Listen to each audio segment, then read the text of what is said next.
नमस्कार विद्यार्थी मित्रांनो, स्वागत आहे तुमचं सर्वांचं नर्सिंग ट्युटोरियल आपल्या या चॅनलवरती। तर आज आपण बघणार आहोत शालेय आरोग्य सेवा। तर 15 मार्काचा क्वेश्चन विचारला जातो शालेय आरोग्य सेवावरती। तर तुम्ही म्हणसान कोणत्या सब्जेक्टमध्ये, तर चाइल्ड हेल्थ नर्सिंग म्हणजेच बाल आरोग्य परिचर्या आणि त्याचबरोबर कम्युनिटी हेल्थ नर्सिंग ह्या दोन्ही सब्जेक्टमध्ये हा क्वेश्चन विचारला जातो। तुम्ही प्रिवियस इयरचा क्वेश्चन पेपर बघू शकता, त्यामध्ये हा खूप इम्पॉर्टंट क्वेश्चन आहे, त्यामुळे सर्वांनी हा करायचा आहे। खूप सोप्या भाषेत समजून सांगणार आहे, 15 मार्काला येतो म्हणजे येतो, त्यामुळे करायचं आहे। एएनएम फर्स्ट इयरच्या विद्यार्थ्यांसाठी, जीएनएम फर्स्ट इयरच्या विद्यार्थ्यांसाठी पण खूप इम्पॉर्टंट आहे। तर चला बघूया आपण। आणि जीएनएम सेकंड इयरच्या विद्यार्थ्यांसाठी पण आहे, कारण चाइल्ड हेल्थ नर्सिंग सेकंड इयरला आहे, त्यामुळे त्यांनी पण बघायचं आहे। जवळपास सर्व विद्यार्थ्यांसाठी उपयुक्त पडणारे हा व्हिडिओ। तर चला बघूया आपण। तर शालेय आरोग्य सेवा म्हणजेच काय असणार आहे ते आपण सर्वप्रथम बघू। तर तुम्ही म्हणसाल एवढं इतकं जास्त एक्सप्लेन का करताय, तर तुम्हाला व्यवस्थित समजलं पाहिजे। आता अभ्यासाचा व्हिडिओ बघा, जेणेकरून तुम्हाला सर्व म्हणजे ए टू झेड आपला बघायचं याच्यामध्ये। आता शालेय आरोग्य सेवा म्हणजे शालेय आरोग्य सेवा, तर 5 ते 17 वयोगटातील मुले शालेय गटात मोडतात। म्हणजे 5 वर्षापासून शाळा चालू होते, 17 वर्षापर्यंत म्हणजे जवळपास 10वी पर्यंत असं लक्षात ठेवायचं। 1ली ते 10वी मध्ये असतात ते मुलं। तर आजची मुले ही उद्याची नागरिक आहे। आजची मुलं काय, उद्याची नागरिक आहे, म्हणजेच भविष्य आपलं, पुढची पिढी, भावी पिढी सुदृढ होईल। तर मग आपण शालेय आरोग्य सेवा का देतोय, कारण आपली भावी पिढी, जी येणारी पिढी आहे, ती सुदृढ जन्माला यावी यासाठी। त्याचप्रमाणे मुलांकडून मुलांना, कुटुंबाला, समाजाला आरोग्याचे ज्ञान प्रसारित होते। तर काय होतं, मुलांतर्फे कोणाकोणाला होतं, मुलांना, त्याचबरोबर कुटुंबांना, त्याचबरोबर समाजाला आरोग्याचे काय होणार आहे, ज्ञानाचा प्रसार होणार आहे। आपल्या आरोग्य ज्ञानाचा जे आरोग्य शिक्षण आहे ते सर्व कुटुंबामध्ये किंवा समाजामध्ये म्हणा, तर सगळ्यांना भेटणार आहे। कोणाच्या थ्रू, तर हे मुलांच्या थ्रू, म्हणजेच आपल्या चाइल्ड थ्रू। समजलं? आरोग्य ही संपत्ती अशी प्रवृत्ती बनवण्यासाठी व आरोग्याच्या दृष्टीने चांगल्या सवयी व जीवनशैली अंगीकारण्यासाठी शालेय आरोग्य सेवेतून आपल्याला मोठा समूह एकत्रित मिळतो। तर त्यांचं म्हणणं काय, शालेय आरोग्य सेवेचं एकच ध्येय आहे। तर आता काय, आपण म्हाताऱ्या माणसाला आरोग्य शिक्षण दिल्यानंतर काही फायदा होणार आहे का? होईल, पण थोड्या प्रमाणात। परंतु आपण लहानपणापासूनच लहान मुलांवरती चांगले संस्कार टाकल्यानंतर त्याचं काय होणार आहे, जीवन सुदृढ होणार आहे। त्याचप्रमाणे आपलं काय सांगायचं त्यांना, त्यांच्या मनामध्ये काय बिंबवायचं आहे, आरोग्य ही एक संपत्ती आहे आपल्यासाठी, हे आपल्याला त्यांच्या मनामध्ये रुजवायचं आहे, जेणेकरून ते पुढे चालून त्यांची जीवनशैली कशी निर्व्यसनी, कोणत्याही ॲडिक्शन न लागू देता किंवा एकदम असं सुदृढ निरोगी म्हणून जगेल। तेच आपल्याला काय होणार आहे, आपली म्हणजे आपल्या देशाची किंवा जगाची ती खरी संपत्ती असणार आहे। तर समजलं तुम्हाला शालेय आरोग्य सेवेचे मुख्य उद्दिष्ट काय आहे, तुम्हाला हे समजलं पाहिजे। कन्सेप्ट क्लिअर झाली तर मनाला लिहिता येतं। तर त्याच्यामध्ये वाचून दाखवते मी तुम्हाला। अर्भक व शालेय पूर्व अवस्थेत आपण आरोग्य सेवा देतोच, त्या शालेय आरोग्य सेवेमध्ये अखंडितपणे देता येतात। यामध्ये परिचारिकेची भूमिका फार महत्त्वाची असते। म्हणजेच मेन श्रेय कोणाला दिलं, त्यांनी परिचारिकेला। तर आपण जे एएनएम, जीएनएम जे परिचारिका असतात, नर्सेस असतात, त्यांना ह्याचं मुख्य श्रेय दिलेले आहे। त्यामुळे आपल्याला काय करायचं आहे, शालेय आरोग्य सेवा ही कशी करायची, एकदम चांगल्या प्रकारे त्याला शालेय आरोग्य कार्यक्रम पण आपल्याकडे आहे, तर तो कार्यक्रम पण राबवायचा आहे। आता तुम्ही म्हणता शालेय आरोग्य सेवा आणि शालेय आरोग्य कार्यक्रम एकच आहे का, तर हे एकच आहे, फक्त कार्यक्रमाचे उद्दिष्ट जे असणार आहे, तत्वे जे असणार आहे ते वेगळे असणार आहे, आणि आपले शालेय आरोग्य सेवेचे उद्दिष्ट आणि तत्वे वेगळे असणार आहे। त्यामुळे कन्फ्यूज व्हायचं नाही आहे, आपण सर्व घेणार आहे। आज मी शालेय आरोग्य सेवा घेणार आहे, नेक्स्ट व्हिडिओमध्ये आपण शालेय आरोग्य कार्यक्रम बघू। तर हे शालेय आरोग्य सेवेचं पार्श्वभूमी म्हणजे बॅकग्राऊंड कशी सुरुवात झाली, काय झालं, हे तुम्ही वाचून घ्या, कारण आता हे काही विचारलेलं नाही आतापर्यंत, त्यामुळे तुम्ही वाचून घेऊ शकता। आता आपण मुख्य चालू करू, कारण तुम्ही लगेच व्हिडिओ स्किप करता, जे इम्पॉर्टंट मी तुम्हाला शिकवलं नाही, तर तुम्ही लगेच व्हिडिओ स्किप करून पुढं कोणतेही व्हिडिओ बघासान, ब्लॉग बघसान किंवा दुसरं काही बघसान, तसं करू नका। कारण हे खूप IMP तुमच्या शिक्षणासाठी, कारण तुम्ही इतकी फीस भरताय, तुम्हाला थोडंफार अभ्यास ऐकल्यानंतर तुमचाच फायदा होणार आहे, त्यामध्ये माझा काही फायदा होणार आहे का, नाही। त्यामुळे तुम्ही अभ्यास करा। तर शालेय आरोग्य सेवा, आता याची व्याख्या 2 मार्काला विचारली जाते। तर बघून घ्या, व्याख्या खूप सोपी आहे, पाठ करायचं काम नाही, मला मनाली आली पाहिजे अशा पद्धतीने समजून सांगते। शालेय विद्यार्थी, शिक्षकोत्तर कर्मचाऱ्यांना रोग प्रतिबंधनात्मक आरोग्य टिकवणे, आरोग्य संवर्धन करण्यासाठी आवश्यकतेनुसार देण्यात येणारे आरोग्य सेवा म्हणजेच काय होईल, शालेय आरोग्य सेवा। तर आता लक्षात ठेवा, शालेय आरोग्य सेवा म्हणजेच काय, तर आपल्याला कोणताही आरोग्य सेवा म्हणजेच काय असतं, रोगाला प्रतिबंधन करणे, आरोग्य टिकवणे आणि आजारापासून आरोग्याचे संवर्धन करणे. हे 3 गोष्टी लक्षात आहे तुमच्या. या 3 गोष्टी प्रत्येकाच्या लक्षात आहे. कारण आपण आता मेडिकल फील्डचे मुलं आहोत. तर आपलं काय प्रतिबंधन करणे, आरोग्य टिकवणे, संवर्धन करणे. हे खूप इम्पॉर्टंट 3 शब्द आहे. हे कोणत्याही डेफिनेशनमध्ये तुम्ही यूज करू शकता. त्यामुळे नाही का हे 3 शब्द व्यवस्थितरित्या पाठ करायचे आता. शालेय विद्यार्थी आता शाळेमध्ये कोण असणार आहे? जे शालेय आरोग्य सेवा आहे ती कोणाकोणावर देणार आहे? कोणाकोणाला देणार आहे आपण? तर ती शालेय विद्यार्थ्यांना देणार आहे. त्याचबरोबर विद्यार्थ्यांसोबत शिक्षकांना देणार आहे. आणि जे कर्मचारी असतात आपले शिपाई म्हणा, क्लर्क म्हणा, त्यांचं लक्षात ठेवायचं आता. कोण शालेय विद्यार्थी, शालेय शिक्षक आणि शिक्षकोत्तर कर्मचारी. म्हणजे जे कर्मचारी असतात, तुम्ही शिक्षकोत्तर मला जे शब्द आठवले नाही ते लिहायचे नाही. नुसतं कर्मचारी जर घेतलं, शालेय कर्मचारी, तर यांना रोग प्रतिबंधनात्मक, आरोग्य टिकवणे, आरोग्य संवर्धन करण्यासाठी आवश्यकतेनुसार देण्यात येणारी जी सेवा असते, जी आरोग्य सेवा असते, तिलाच आपण काय म्हणणार आहे? शालेय आरोग्य सेवा. तर संपले, डेफिनेशन पाठ झाली सर्वांची. परत एका म्हणजे रिवाईज करा, पाठ होऊन जाईल. व्यवस्थित नोट्स काढून घ्या. आता काय करा सांग तुम्ही, पहिले शालेय आरोग्य सेवेची व्याख्या, नोटबुक घ्या, पेन घ्या आणि ही डेफिनेशन लिहून काढा. खूप इम्पॉर्टंट आहे, पाठ करून घ्यायची लगेच. त्यानंतर शालेय आरोग्य सेवाच्या गरजा. आता 5 मार्काला विचारले गेलेलं आहे. शालेय आरोग्य सेवा देण्याची गरज, तर इम्पॉर्टंट आहे 5 मार्काला. तर बघू शकता 6 गरजा आहे. तर कोणत्या गरजा आहे ते आपण बघू. आता त्याच्यामध्ये खूप कमी दिलेले 5 मार्काला तुम्ही एवढंच लिहिणार आहे का नाही, तर तुमच्या मनाने याला इन्क्लूड करतात. हे बुक्समधले दिलेले मी डायरेक्ट फोटो काढून तुम्हाला समजून सांगण्याचा प्रयत्न करते. तर तुम्ही काय करणार, याच्यामध्ये लिहिणी करणार, याला थोडं एक्सपांड करायचे आणि मनानं लिहायची सवय लावा. मनाने लिहा, समजलं? आता बघू पहिलं. तर म्हणजे 30% लोकसंख्या या वयोगटात समाविष्ट होती. किती टक्के? लहान मुलांमध्ये शालेय आरोग्य सेवामध्ये किती टक्के मुलं असतात? 30% लोकसंख्या ही काय वयोगटामध्ये शालेय वयोगटातली असते. म्हणजे जेवढी आपलं भारताची किंवा जगाची लोकसंख्या म्हणा, त्याच्यात 30% वयोगट कोणता असतो? शालेय आरोग्य वयोगट असतो. म्हणजे 5 वर्ष ते 17 वर्षापर्यंतचे मुलं असतात. तर त्यामुळे खूप इम्पॉर्टंट आपल्याला शालेय आरोग्य सेवा देण्याची गरज जास्त आहे. समजलं? कारण हे उद्याचं भवितव्य आहे ना. आता बघा, दुसरं बघा, व्यक्तिमत्वाची नैतिक मूल्यांची जडणघडण या वयात होते. तर नैतिक मूल्य, समाजामध्ये कसं वागावं, कोणतं चुकीचं आहे, कोणतं बरोबर आहे, आपल्याला काय नियम कायद्याच्या चौकटीत राहून कसं आपल्याला वागावं लागतं, ते नैतिक मूल्य असतात. त्यानंतर व्यक्तिमत्व, आपलं व्यक्तिमत्व कसं आहे, त्याची जडणघडण म्हणजे त्याचा एकदम विकास होण्यासाठी जे हे वय असतं. आपल्याला संस्कार कोण्या वयात भेटतात? म्हातारपणाला भेटतात का? नाही ना. तर ह्याच वयात भेटतं ना. 5 वर्ष ते 17 वर्ष या दरम्यान आपल्याला संस्कार करतात आपले घरचे. तर त्यामुळे आपल्याला काय करायचं, याच्यामध्ये शालेय आरोग्य सेवा देण्याची गरज आहे. जेव्हा आपण संस्कार देतोय तेव्हा आपण बाळाला काय सांगतो? हात स्वच्छ धुवायचे, जेणेकरून आपल्याला स्वच्छ अन्न आपण ग्रहण करू. त्यामुळे काय होणार आहे? आपल्याला आजार होणार नाही, इम्युनिटी बूस्ट होईल, आपली इम्युनिटी चांगली होईल जेवण केल्याने. तर अशा प्रकारे. त्याचबरोबर थर्ड बघा, या वयोगटातील विद्यार्थ्यांमध्ये अनेक प्रकारचे शारीरिक, मानसिक, सामाजिक, भावनात्मक बदल होतात. तर या वयोगटामध्ये कसं असतं? वाढ एकदम झपाट्याने होत असते. कसं? तर आता शारीरिक विकास होतो, आपल्या शरीराचा विकास होतो. त्यानंतर मानसिक पण बदल होतात, खूप बदल होतात. त्यानंतर समाजामध्ये वावरण्याचं आपल्याला समजायला लागतं थोडंफार. त्यानंतर भावनिक बदल होतात, आपल्या मनामध्ये भावना पण होतात. ते हॉर्मोनल इम्बॅलन्स म्हणता येईल त्याला. तर याच्यामुळे काय होणार आहे? वाढ व विकासाची प्रक्रिया चालू असते. तर मुली अनेक कारणाने ताणतणावाखाली असतात. तर आपल्या शरीरामध्ये जे बदल होतात किंवा हॉर्मोनल इम्बॅलन्स म्हणता येईल आपल्याला त्याला, तर त्याच्यामध्ये काय होणार आहे? त्यांचे खूप ताणतणावामध्ये चिडचिड करतात मुलं. या वयामध्ये ॲग्रेसिव्ह होतात. खूप असं गरम, आपण म्हणतो नवीन रक्त आहे, गरम आहे, खूप अशी चिडचिड करतात मुलं. तर त्यांना बोललेलं सहन होत नाही. तर या वयोगटामध्ये आपल्याला काय आहे? शालेय आरोग्य. जेव्हा त्यांना आपण आरोग्याविषयी सांगू, हे नॉर्मल आहे, हे चिडचिडपणा हा नॉर्मल आहे किंवा हे बदल नॉर्मल आहे, हे आपण त्यांना सांगणार आहे, तेव्हा ते कसे होणार? एकदम स्टेबल होणार आहे, त्यांची चिडचिड कमी होणार आहे. तर असं थर्ड कळलं. त्यानंतर फोर्थ काय? मानसिक समस्या या वयामध्ये निर्माण होतात. समुपदेशनाची गरज असते, तर काउन्सिलिंगची गरज असते त्याच्यामध्ये. तर मानसिक समस्या या वयामध्ये का होतात? कारण ते चिडचिड करतात, अग्रेशन होतात किंवा बदल होतात त्यांच्या शरीरामध्ये, हॉर्मोनल इम्बॅलन्स म्हणता येईल. तर अशा प्रकारे तर यांना काय करायचं आहे? आपल्याला काउन्सिलिंग करायची एकदम. आणि जे तर हे तुम्हाला 4 समजलं. 5 नंबर बघू. आवड निवड, आर्थिक परिस्थिती, डब्बा न आणणे इत्यादी समस्येमुळे कुपोषण होते.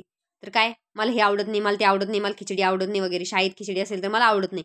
तर याच्यामुळे, त्याचबरोबर आर्थिक परिस्थितीमुळे, आर्थिक परिस्थिती म्हणजे थोडी गरिबी असणे किंवा त्यांना चांगलं खायला न भेटणे. त्याचबरोबर डबा न आणणे, आपण दुकानातलं जास्त खातो, डबा न नेता किंवा असं वरचंच खाणे. तर इत्यादी कारणामुळे काय होतं? कुपोषण होतं आणि आरोग्य समस्या निर्माण होतं. कुपोषण झाल्यानंतर काय होणार आहे? आपला कोणताही आजार हा लवकर आपल्याला लागणार आहे. त्यामुळे नाही का कुपोषण होऊ द्यायचे का नाही, कुपोषणमुक्त भारत करायचं आहे आपल्याला. त्यामुळे काय करायचं आहे, जेवण व्यवस्थित करायचं आहे आणि त्यांना हे आरोग्य शिक्षणाची गरज असते. त्यामुळे आपल्याला त्यांना आरोग्य शिक्षण देणे अत्यंत गरजेचे आहे. शालेय आरोग्य सेवा गरज कशासाठी, तर हे तुम्हाला इम्पॉर्टंट आहे. आता हे मोजके पॉईंट दिलेले, तरी तुम्हाला जे अजून माहीत असेल तर याच्यामध्ये तुम्ही अजून पण पॉईंट ॲड करू शकता. आधी हे लिहायचे, त्याच्यानंतर आपण जे ॲड करायचे ते करायचे. या वयोगटामध्ये विशेष आरोग्य समस्या आढळतात. तर कोणत्या कोणत्या आरोग्य समस्या आढळतात ते बघू. उदाहरणार्थ व्यसनाधीनता, लैंगिक रोग. आता याच्यामध्ये व्यसनाधीनता, व्यसन लागण्याचं हे वय जास्त असतं, कारण आपल्याला चांगलं वाईट माहीत नसतं एवढं जास्त. आपल्या वाटतं आपल्याला सगळं माहिती पण नसतं माहीत. त्यामुळे व्यसनाच्या अधीन जाऊ शकतात संगतीमुळे, वाईट संगतीमुळे. त्यानंतर लैंगिक रोग, ज्या गोष्टी त्यांना माहीत नाही त्याच्यामध्ये त्यांना काय असतं, उत्सुकता असते शालेय मुलांमध्ये, तर त्यामुळे त्यांना काय होऊ शकतो, लैंगिक रोग पण होऊ शकतात. आता आरोग्य समस्या 5 मार्काला विचारला तो इम्पॉर्टंट क्वेश्चन आहे. त्याच्यामध्ये म्हणजे शालेय आरोग्य सेवेमध्ये आपण त्यांना कोणत्या समस्या दूर करण्याचा प्रयत्न करू, किंवा आता असं विचारलं जाऊ शकतो, किंवा शालेय आरोग्याच्या दरम्यान मुलांना कोणत्या समस्या आढळतात. तर बघा तुम्ही आता पहिले दातांचे आजार किंवा आरोग्य. दातांचे आरोग्य म्हणजेच आपल्याला त्यांना काय सांगायचं आहे, आता आरोग्य शिक्षण द्यायचे आपल्याला, तेव्हा आपण काय सांगणार आहे, दाताचे आरोग्य कसे असते. मुलांचे दात किडलेले मुलं असतात जास्त करून. मुलांचा काय प्रॉब्लेम असतो, दात किडणे, अनियमित दात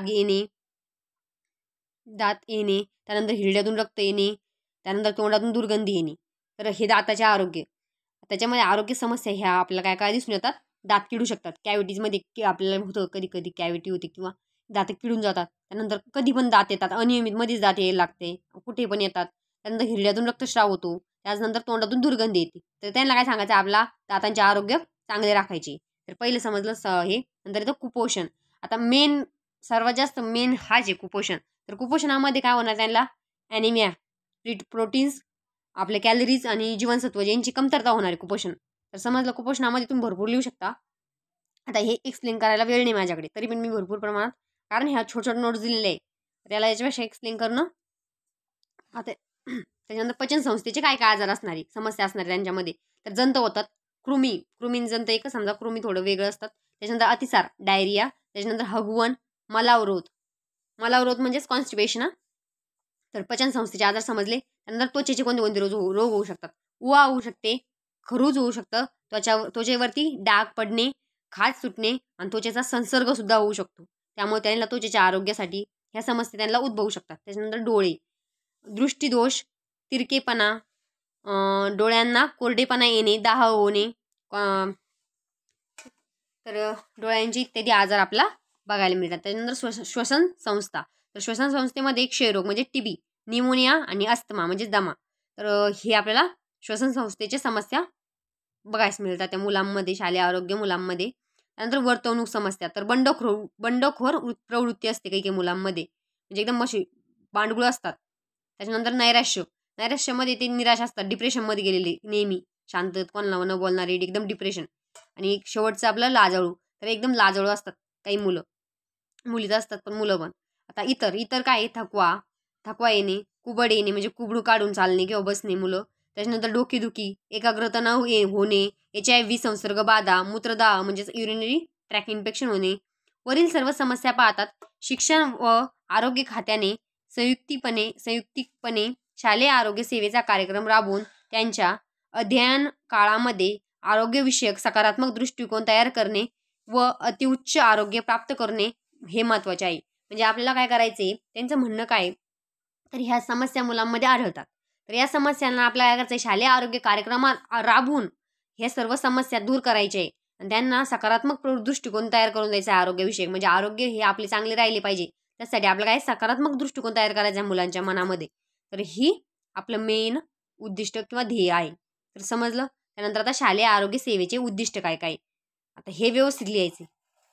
आता 6 उद्दिष्ट आहे आणि हे एकदम पाठ करून घ्या घोकणपट्टी. मी सांगते नेहमी पाठ करू नका, परंतु हे पाठ करायचे या, म्हणजे जास्त नका, पण मग तुम्हाला मी सांगितलं तुम्ही थोडी हे करणार एवढे, पण तरी पण चांगल्या प्रकारे पाठ करा. आता बघू शकता तुम्ही, विद्यार्थी, शिक्षक, पालक यांच्यामध्ये आरोग्यविषयक जागरूकता निर्माण करणे. तर जे कीवर्ड ते लक्षात ठेवायचे, आरोग्यविषयक जागरूकता निर्माण करणे. आता शब्द कोणता लक्षात ठेवायचा, जागरूकता. तर आपल्याला काय करायचे, विद्यार्थी, शिक्षक आणि पालक आणि कर्मचारी पण घ्या, तर यांच्यामध्ये काय करायचं आहे, आरोग्यविषयक जागरूकता निर्माण करायची. आता त्याच्यानंतर सेकंडमध्ये बघा, मुलांच्या सर्वांगीण वाढीसाठी, विकासासाठी शाळेमध्ये आरोग्यदायी वातावरण तयार करणे. तर वाढ व विकासासाठी काय करायचं आहे आपल्याला? आरोग्यदायी वातावरण निर्माण करायचे. तर तुम्ही काय करा, वाढ व विकास आणि आरोग्यदायी वातावरण निर्माण करणे. तर ह्याच्या खाली अंडरलाईन मारा. त्यानंतर संसर्गजन्य व असंसर्गजन्य आजाराचे प्रतिबंध करणे. आता फक्त प्रतिबंध करा म्हणजेच प्रिव्हेन्शन करायचं आहे आपल्याला. संसर्गजन्य असो किंवा असंसर्गजन्य असो, या दोन्ही आजाराचा प्रतिबंध करायचा आहे. त्यानंतर 4th नंबरला येतं आपलं, काही अस्वाभाविकता, व्यंग, दोष असल्यास लवकर शोधून काढणे आणि उपचार देणे, संदर्भ सेवा देणे. तर आपल्याला काय करायचं आहे? लवकर निदान, उपचार आणि संदर्भ सेवा ही मेन गोष्ट. कोणत्या पण सेवेची, आरोग्य सेवेची आपल्याला हेच असतात. PSCची पण घेऊ शकता तुम्ही. लवकर निदान करायचं, उपचार करायचा, संदर्भ सेवा द्यायची, जेणेकरून त्याचा जो व्यंग आहे किंवा त्यांचा जीव वाचू शकतो एखाद्या वेळेस. तर 5 नंबरचं बघू, मुलांच्या आरोग्याबाबत पालक, शिक्षण आणि यांचा सहभाग वाढवणे. म्हणजे यांचा सहभाग वाढवायचा आहे मुलांच्या आरोग्याबद्दल. तर सहभाग लक्षात ठेवायचा याच्यामध्ये. त्यानंतर शालेय कार्यक्रमामुळे, म्हणजे शालेय आरोग्य कार्यक्रमामुळे मुलांचे आरोग्य संवर्धन होण्यास मदत होते. आता आपल्या डेफिनेशनमध्येच बघितलं आपण, आरोग्य संवर्धन करणे, प्रतिबंधन करणे, तर हे 3 शब्द आपल्या लक्षातच आहे. तर हे टाकले तुम्ही उद्दिष्टामध्ये तर काही हरकत नाही. तर लक्षात ठेवायचं आहे, खूप सोपं आहे. शालेय आरोग्य सेवा 6च आहे, त्याच्यात उद्दिष्ट 6च आहे. त्याच्यातले 3 तर तुमच्या मस्त पाठ झालेले. आता बाकीचे राहिले ते तुम्ही करून घ्या. 3 मी चांगले सांगितलेले. त्याच्यानंतर बघू आपण तत्वे काय काय कार्यक्रमाची. आता शालेय आरोग्य कार्यक्रमाची तत्वे. तर कार्यक्रमाची तत्वे, उद्दिष्ट दुसरी आहे कार्यक्रमाची. लक्षात ठेवा, शालेय आरोग्य सेवा आणि शालेय आरोग्य कार्यक्रम. तर आता कार्यक्रमाची तत्वे मी तुम्हाला आज सांगतेय. आणि शालेय आरोग्य कार्यक्रम कोणता आहे, कसं आहे, त्याच्यामध्ये काय काय होतं, काय काय सेवा पुरवल्या जातात, ते आपण नेक्स्ट व्हिडिओमध्ये बघू. तर 10 कमेंट आल्या मला, तर मी नेक्स्ट व्हिडिओ बनवून टाकते. जास्तीत जास्त शेअर करा. इथपर्यंत व्हिडिओ बघितला असेल तर चॅनलला सबस्क्राईब केल्याशिवाय कोणी जाणार नाही. प्लीज चॅनलला सबस्क्राईब करा. व्हिडिओ जास्तीत जास्त विद्यार्थ्यांपर्यंत पोहोचवा. जे तुमचे ग्रुप आहे नर्सिंगचे, त्याच्यामध्ये तुम्ही शेअर करा. कारण आता आपल्या व्हिडिओ जास्त लोकांपर्यंत पोहोचत नाही. ते व्हिडिओ बनवून तसेच असतात. पेपर म्हणजे जे मुलांना आहे ना, मदत होत नाही आहे. त्यामुळे तुम्ही जास्तीत जास्त शेअर करा. फक्त एवढीच माझी रिक्वेस्ट आहे तुम्हाला. आता शालेय आरोग्य कार्यक्रमाचे तत्वे. सर्वप्रथम बघू, पहिलं तत्व काय? गरजांवर आधारित शालेय आरोग्य सेवा असावी. कशावर आधारित? आता कोणती पण सेवा पुरवायची आपल्याला, त्याच्यामध्ये तत्व काय असणार आहे? गरजांवर आधारित. जी गरज आहे त्याच्यावरतीच आधारित आपण त्याला सेवा द्यायची. त्यानंतर पूर्वनियोजित पाहिजे. आपण गृहभेटीच बघितले तत्वे तुम्ही, तशीच लक्षात ठेवा. गरजांवर आधारित, पूर्वनियोजित, म्हणजे अगोदर नियोजन करायचे, प्री प्लॅन करायचे आपल्याला. त्यानंतर समन्वय साधायचा आहे, सहभाग वाढवायचा आहे. त्याच्यामध्ये समन्वय कोणाशी? शिक्षकांशी, पालकांशी आणि समाजाशी, आणि त्यांचा सहभाग पण घ्यायचा आहे. आता प्रतिबंधनात्मक आणि संवर्धनात्मक सेवेवर भर द्यायचा आहे. त्यानंतर रोग प्रतिबंधन करणे, आरोग्य टिकवणे, आरोग्य संवर्धन करणे. डेफिनेशन लक्षात आली का? तर डेफिनेशनमध्ये काय होतं? रोग प्रतिबंधन करणे, आरोग्य टिकवणे, आरोग्य संवर्धन करणे, याच्यावर लक्ष केंद्रित करणे. तर हे समजलं तुम्हाला. हे एक आपलं तत्व आहे कार्यक्रमाचं. त्यानंतर अखंडितपणे देण्यात येणारी सेवा. अखंडितपणे, नियमितता दे पाहिजे याच्यामध्ये. खंडित करायची का नाही. परिणामकारक नोंद व अहवाल व व्यवस्थापन असावे. नोंद करणे, अहवाल सादर करणे आणि व्यवस्थापन करणे, हे सर्व करायचे. यात परिणामकारक म्हणजे चांगल्या प्रकारचं करायचं आपल्याला. तर कळलं शालेय आरोग्य सेवेची सेवा कळली, शालेय आरोग्य सेवेचे उद्दिष्ट कळले, त्याची गरज कळली, समस्या कळाल्या कोणकोणत्या. आता शालेय आरोग्य सेवेचे घटक कोणकोणते ते बघू आपण. तर घटकामध्ये जवळपास 4 घटक असेल. पहिलं घटक काय आहे? आरोग्य संवर्धनात्मक सेवा. संरक्षणात्मक किंवा संवर्धनात्मक, तुम्हाला जे सोपं वाटेल ते एक शब्द घ्या तुम्ही. त्याच्यानंतर दुसरं, सेकंडली उपचारात्मक सेवा. नंतर पुनर्वसनात्मक आणि शालेय आरोग्य नोंदी करणे. हे. तर याच्यामध्ये आपण बघू सर्वप्रथम काय संवर्धन करण्यासाठी आपण काय काय करणार आहे? आरोग्यदायी वातावरण देणारे, शालेय वातावरण देणारे मुलांना. त्यानंतर आहारीय सेवा देणारे, मानसिक आरोग्य शिक्षण देणारे, म्हणजे मानसिक ज्या चिडचिडपणा आहे ज्यावरती आपण आरोग्य शिक्षण देणार आहे. त्याच्यानंतर काउन्सिलिंग पण करू शकतो. नंतर वैयक्तिक स्वच्छता राखणे, ते सांगणार आहे आपण त्यांना. परत नाही का, शारीरिक करमणुकीचे कार्यक्रम. शारीरिक करमणूक म्हणजे खेळ घेणे वगैरे. नंतर लसीकरण राबवणारे. त्याच्याबरोबर उपचारात्मक सेवा. उपचारात्मक काय करणार आहे आपण? आरोग्य तपासणी करणार आहे. आता प्रत्येक मंचला शाळेमध्ये शालेय आरोग्य तपासणी होत राहते. नंतर प्रथम उपचार आणि आणीबाणीची सेवा देणारी, जे इमर्जन्सी असतात, फर्स्ट एड वगैरे. त्याच्यानंतर हे आपलं उपचार आणि पाठपुरावा करणे. उपचार द्यायचा, त्याच्यानंतर पाठपुरावा करायचा. विशेष तज्ञांची आरोग्य सेवा, विशेष तज्ञांची आरोग्य सेवा द्यायची आहे. त्यानंतर पुनर्वसनात्मक कोणाचं करू आपण रिहॅबिलिटेशन, तर अपंगत्वाचं. तर याच्यानंतर शालेय आरोग्य नोंदी करणे. शालेय आरोग्य नोंदी करणे आजच्या पहिल्यापासून आपलं झालं. सर्वप्रथम शालेय आरोग्य वातावरण देणे. वातावरण कसं पाहिजे, तर हे एवढं नाही लिहिलं तर चालतं. जे इम्पॉर्टंट मी तेच तुम्हाला आज शिकवलेलं आहे. व्हिडिओला लाईक केल्याशिवाय कोणी जाणार नाही. आणि तुम्हाला नेक्स्ट व्हिडिओ पाहिजे असेल तर कमेंट करा आणि आपल्या चॅनलला सबस्क्राईब करा, बेल आयकनला क्लिक करा. धन्यवाद.